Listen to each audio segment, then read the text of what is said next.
Today's video is going to be a little bit different. I'll be talking about the education system in Singapore and sharing my personal opinions on how you can overcome each different educational stages of your life on this little red dot. So without further ado, let's jump right into today's video. During the past 3 years of my education life, I chose to study in a local polytechnic, aka Ngee Polytechnic, from the years 2018 all the way to 2021 and recently graduated in the month of May. Now if you guys want to find out which course I chosen to study in, make sure to continue watching to the later part of this video because I'll be sharing the course that I've chosen to study in. Now I'll be going back into my secondary school life just for a brief moment to share with you guys some key pointers which I believe will help some of you out there who are watching, as it was during this time of my life where I really started to think about what I wanted to do in the future.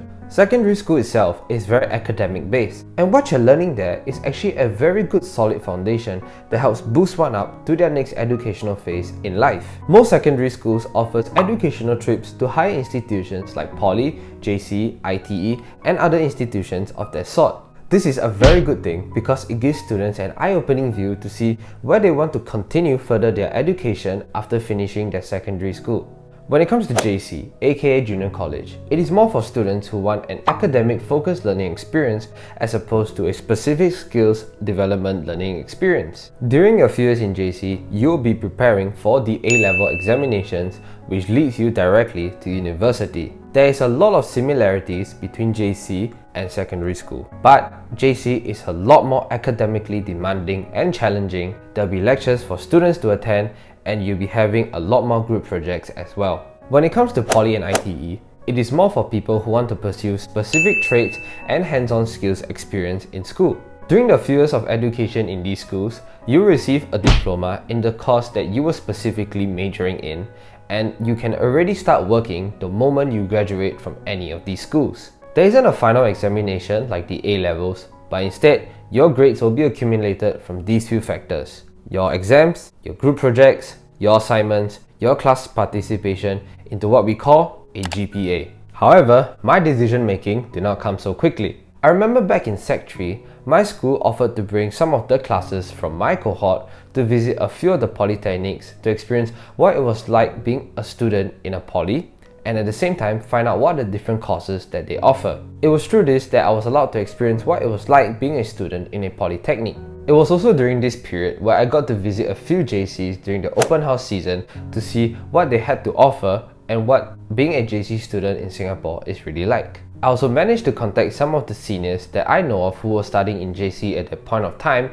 and asked them to share some of their own personal experiences with me as well. It was also through these seniors where I got to find out how they actually prepared for their A-levels, and I got to see what was so different between the A-levels that they were taking versus the O-levels that I was taking back then. Eventually, I chose Poly because I felt that I learned best through a more hands-on and skills-based learning experience versus a more academic learning experience that you'll find in JC. Plus, at that point of time, I was already struggling with my O-levels and I did not want to experience something similar after I leave secondary school. However, choosing to study in Poly was just the beginning. I had no idea where I wanted to go. All 5 of the polys offered so many courses, yet I was confused and I was clueless in terms of where I wanted to go next. So you might be wondering, how the heck did I get out of this lost stage of my life?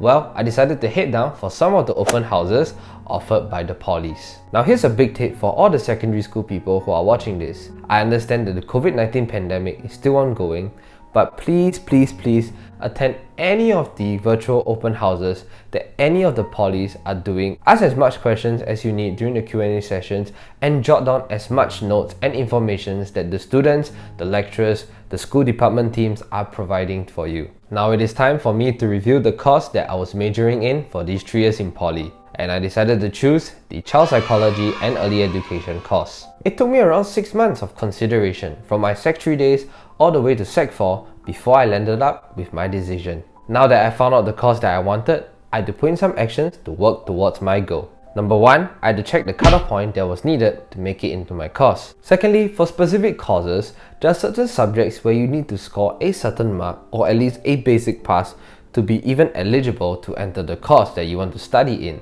So for example, for my child psychology and early education, I needed to score a basic pass in my humanities, and I needed to pass in my English and elementary mathematics. Thirdly, there are two different ways to enter poly. Number one, you have the JAE, also known as the Joint Admission Exercise.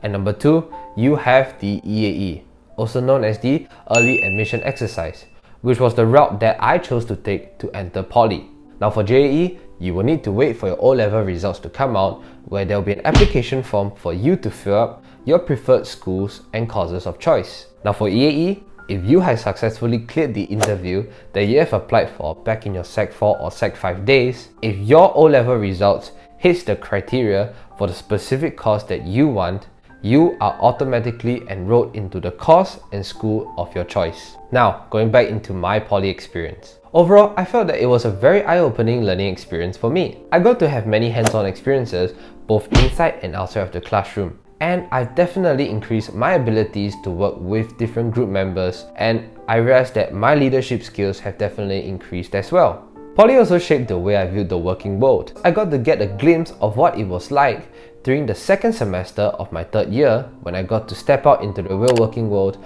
and finally be able to put my skills and knowledge that I've learned from the past 3 years of school into place. So right now, you have watched until this point of the video, you might be wondering, what the heck am I going to do now that I finished poly?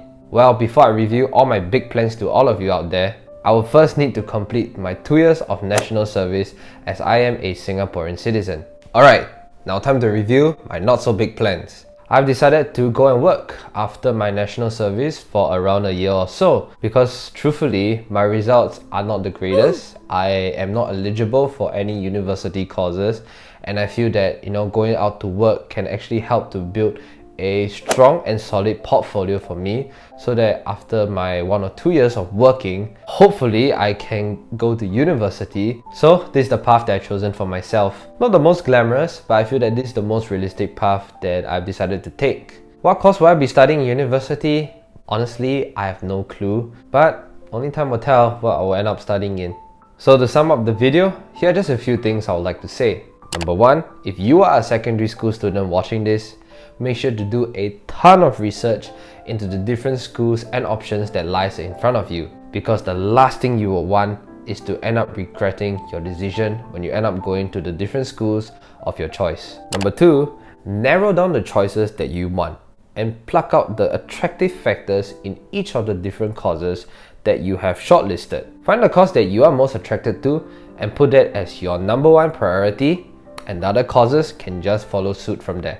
And finally, to everyone watching this video, I wish you all the best in your education. It doesn't matter whether you're in secondary school, you're in poly, you're in JC, you're in ITE, you're in university, it doesn't matter which school you're in. I just wish you all the best in your future endeavors, and that the choices you make will be nothing but great blessings to you. If you like this video, make sure to give it a big thumbs up. Also, if you want to go above and beyond to support the channel, make sure to click the subscribe button to join the Open Introvert family. And if you want to be the first to be notified for any of my upcoming videos, make sure to click the notification bell icon. Until then, I'm the Open Introvert. Take care, guys.